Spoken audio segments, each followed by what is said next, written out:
Tonight I broke up with my boyfriend because he kept joking about unaliving me, but when he told his brother I should say my permanent goodbyes, I knew I was done. During our first few weeks of dating, he joked too much for comfort that he was going to unalive and dismember me and dispose of my body. Maybe out of context, I'm being dramatic. He's very sarcastic and has dark humor. But to me it wasn't funny and caused me so much anxiety because I know the statistics. I talked to him about this. I told him repeatedly, stop joking about unaliving me. He kept on with the jokes, until I finally told him that those jokes literally scare me. He apologized and seemed to feel bad that his jokes made me scared of him. Tonight we were over 3 hours late to meet with his brother to play games, watch movies and eat dinner. When I was talking to him about us being late, I noticed he sighed deeply, clenched his fist and looked down at it, as if he were making the conscious choice to not punch me. Weird. Then, as I was saying goodbye to his brother, he comes into the room and says she should say her permanent goodbyes. I asked him what the heck? He said it was a joke. I asked, how's it funny? What's the punchline? Please explain to me how that was supposed to be funny? He couldn't answer. I didn't want to get in the car with him. I walked off and thankfully my roommate picked me up and drove me home. He called later and I told him I'm done. He's a good man other than for the jokes about unaliving me. We talked about it and agreed that he wouldn't joke about unaliving me anymore, but then he did it again tonight, and doubled down that it was just a joke and that actually I'm the problem. I started telling him, again, about how often women are unalived by their husbands and boyfriends and that's why the jokes bother me so much, but he interrupted me to say SEKU. So I hung up and blocked him. All of this really sucks because my roommates say I should just talk it out with him and give him another chance because they can tell I really like him and he really likes me. But I already did that. I thought we were past the homicide jokes. Then he did it again tonight while he was angry with me, and it caused me this awful feeling in my gut that I needed to not get in the car with him, and get away from him. I've had boyfriends and male friends in the past. None of them have ever made jokes about unaliving and dismembering me, especially multiple times after I told them to stop. Have you had friends or boyfriends that make jokes like this?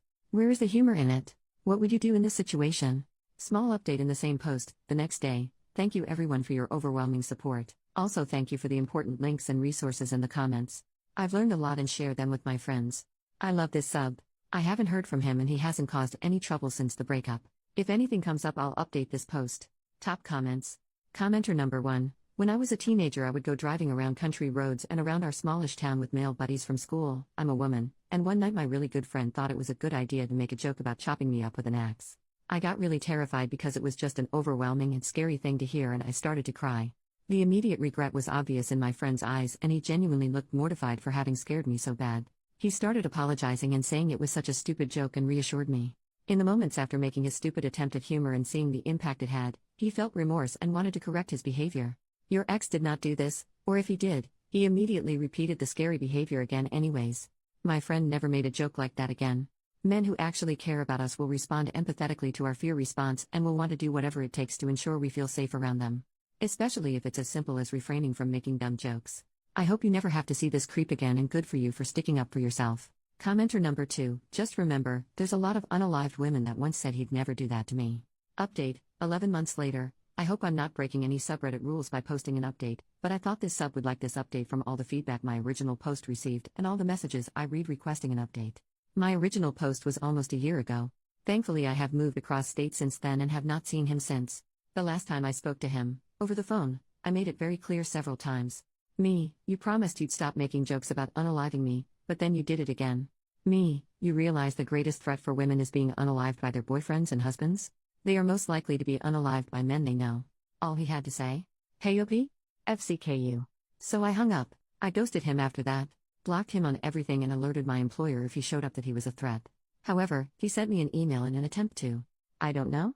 I'll leave you to draw conclusions because I really can't make sense of it, but it is pretty long. The email he sent me. Dear OP, spelled with numbers, he got my name wrong multiple times and it became a joke, which is what he refers to here. I don't really know how to go about saying that I am empathetic, as I'm a me-pathetic mess. But I do feel, I can understand, and I have recognized. My actions have consequences. Clearly. I thought I was being reasonable. I gave you time and space. I wasn't sure how long I needed to wait, or if I should just do nothing, but I didn't know you had even blocked me, until today, as I had not called, and only texted that first day, expecting nothing back, yet now I understand, I should have known. I tried to call you tonight though, despite my better judgment, that's when it hit me hard. It's been almost 2 weeks. I know you don't want to be in a relationship with me, but I wanted to end this civilly, I could hope at least. On terms that we both could live on, amicably, or me, since I didn't have a choice.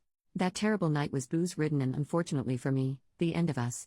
I didn't get any chance, but I made my choices, and I was cut out of you, Like the cancer I became, regardless of how much I remember, due to my memories being cut down by Irish whiskey and high haste focused. You ghosted me. Now I know how that feels, as I have done that to others. I deserve this. It's interesting because you mentioned to me that I never had to change my number in my last relationship over 5 years ago, because all I needed to do was block them. Damn, history not only repeats itself, but can be effing ironic. I lost one of my best friends. I lost you. I have been hurting OP. This hurt even more when I realized you don't even want to communicate with me. I would ask why? But I know it's because you hate me, what you think of me, what you think I am. Who likes Andrew Tate? Nobody. I embody that nobody. I am hate. I am Tate.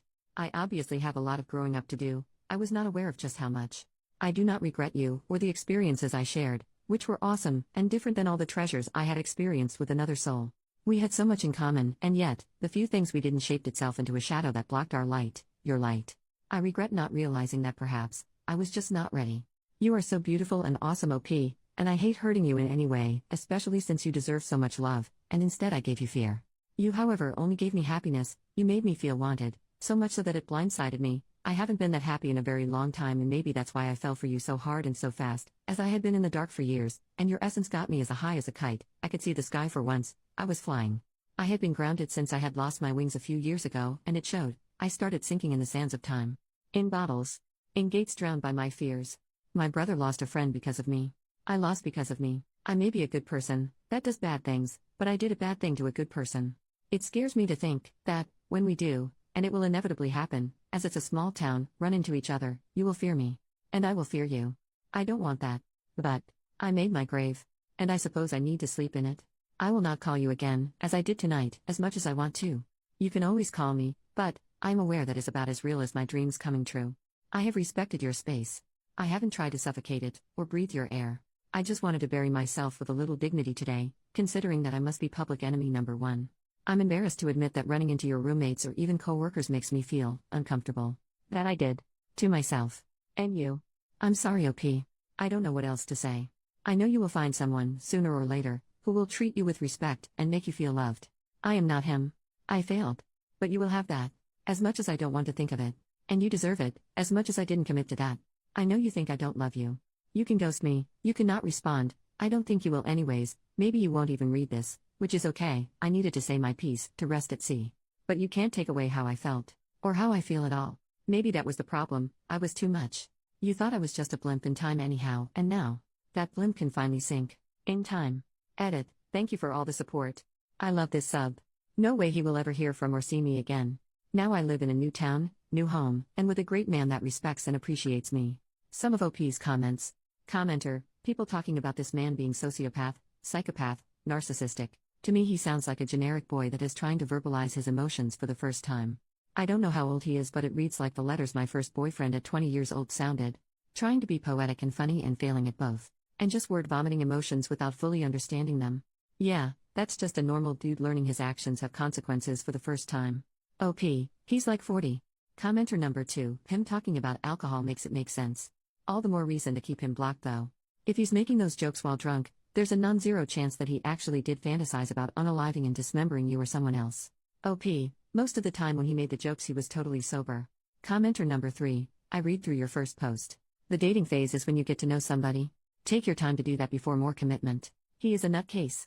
I doubt he ghosted anybody and he is trying to say things that make himself look better. OP, we weren't together for long at all. I was initially attracted to him because he was cheerful, happy, charismatic, kind, considerate, and handsome. Then the mask fell off. But I am glad he showed me who he is so early on.